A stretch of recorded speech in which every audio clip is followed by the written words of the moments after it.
your vagina is so powerful. Just like some men say some women got hotter pussies than others, and they can feel that heat coming out their pussy. It's like this is an energy, a God force like breath. And it permeates everything. Just like right now there's an energy in the woman, in this room, and I bet you the women are giving more energy off than the men. Not that the men are giving off energy, but it's a different vibration of energy, pussy energy, that women give off. Just like if you can tell a lot of times if a man is gay, because he got pussy energy too.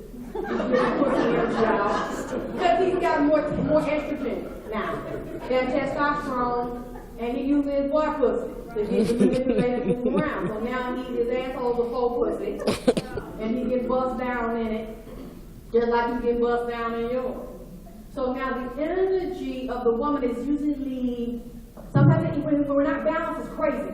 And it's erratic, but it's higher. So when you're around people that care about feminine energy, that energy is higher and you can sense it when you come in the room. But it's also encapsulated, like with I said, the body heat and the pussy heat and the moisture. It is in subatomic particles in the temperature, like literally in the heat. And it rises into the aura. Not just on you, but around you, and it talks. Yeah, you be talking. Pussy be talking, pussy be popping, your mind be talking, your skin is talking, your muscles are talking, because it remembers everything. And I was writing this morning in the room, and what we don't also realize is the God consciousness that speaks, that gives off that energy. Like you be like, I don't know, but I remember my grandmama, I would bring some girls around. I said, Mom, here's my friend, Yolanda. And I would go to the door, like on the door for my grandma to open the door, let her in. My grandmama wouldn't open the screen though to let the girl in. And she said, something about that bitch I don't like. I said, well, that's my friend. There's something about that bitch. You gonna see what it is. I don't take them out.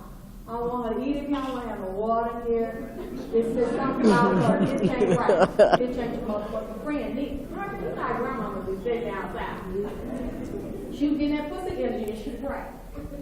Whenever she would say something about somebody or some man, she was right, and she would just be real standoffish and real stank, and like, no, I don't want her sitting here too long. She can sit over there with that flapping on that chair, but I don't want her to on that chair down the back. I'm real old. I want to use my bathroom. Let me go ahead and pick my car.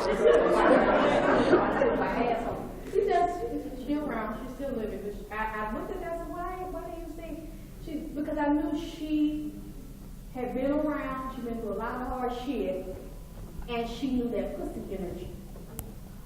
So it's like when that energy is there, what I'm also seeing about the central nervous system is that not only is it lodged in the central nervous system, where that's like the first system that's created when that baby is developing, when your mother, because I experienced it growing up being abused by my mother,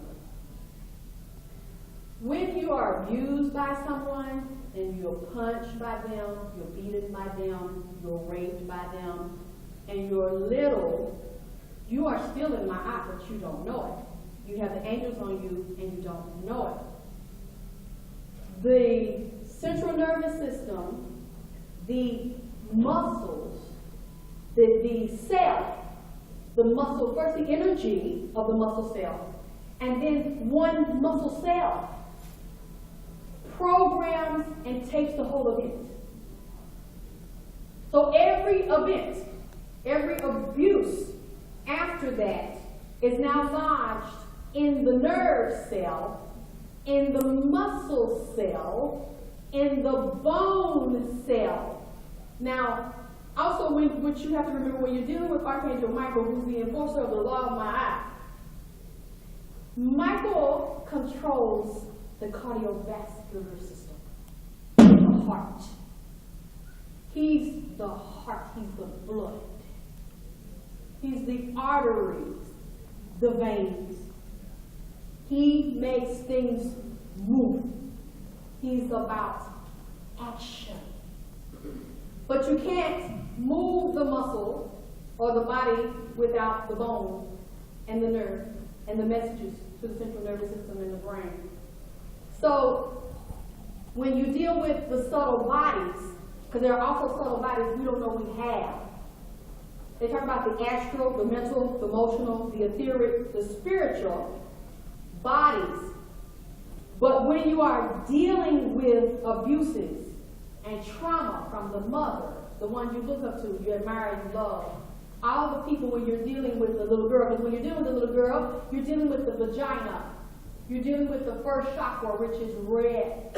If you don't know the colors of the chakras, that's the root chakra, dealing with the sex organs, with the anus, the rectum, that's red, and you're dealing with the vagina chakra. So that first chakra, that red one, is dealing with your foundation, your childhood, your mother, your father, what it was like, what it was not like. Was it good? Was it bad? Did you have security in your family when you were little? Were you taught to be insecure because there was abuse? You were abandoned, you were here, you were there. That is lodged in that first chakra, and especially with the trauma and the abuse and the beating, especially if you were cut when you were little. You were burned. Some people are beaten so bad when they're little, their parents or whoever's beating them actually tries to injure them or to break something or to, pull their hair out or cut them or kill them or half kill them. Really, really traumatize them. When you are going back to Archangel Michael and you're dealing with the cardiovascular system and the blood, this registers fear and trauma. And not only trauma moving through the blood, but the hormones and the glands.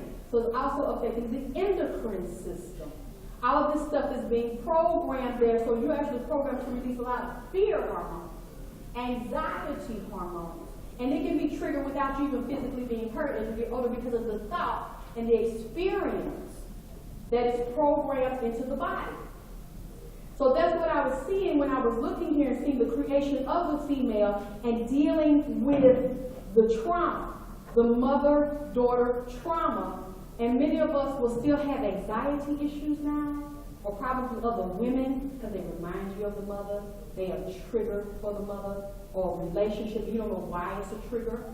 You know why you feel this way, why you feel intimidated by the mother. You're almost 50 years old. Why the mother can say certain keywords to trigger.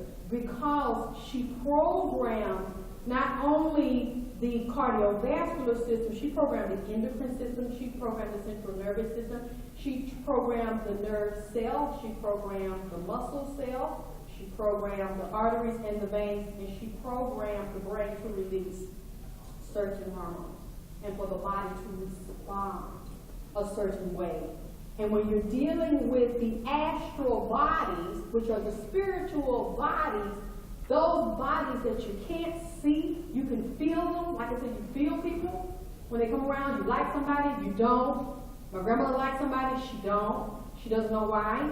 She's tapping into the spiritual body where the program is.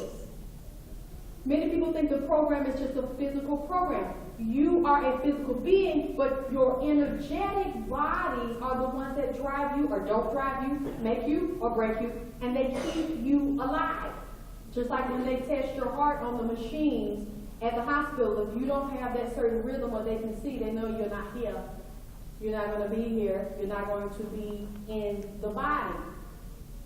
And I'm saying all of this, especially since there's so many women here, because you have to go back and deal with the mother. No matter how bad she is, how rotten she is, you don't have to let her hurt you no more, that's not what I'm saying. But she's your teacher. She's the first divine teacher, and she will be your only teacher. She'll be your only mother. You don't have to engage her because she don't want to be your mother like that. But she's your biological, she's your spiritual mother. And if you cannot overcome your mother, you can't overcome anybody. She has the key to the program. You have a fractured lock, a broken lock. And if you have messed up relationships with other women, messed up relationships with your children, or you don't want children, messed up relationships with men, you see these things, these issues coming up in some part of your body, no matter how successful you are, how much education you have, how much money you have, but those fractures are still there, or the triggers with the mom. And that's not balanced. Even if you can say, you know what, Mom, we're going to agree to disagree. You ain't going to never like me. I ain't going to never like your motherfucking ass either, but you're not going to put your foot on my neck no more. Still, you done came to terms with what she is and what she's not and what she don't want to be. Because you have to deprogram her in you, because she's a sacred and divine light. And she's the creator. You're a creator, but she's a creator. Because she created you. And that doesn't mean that she can overcome you, but you might overcome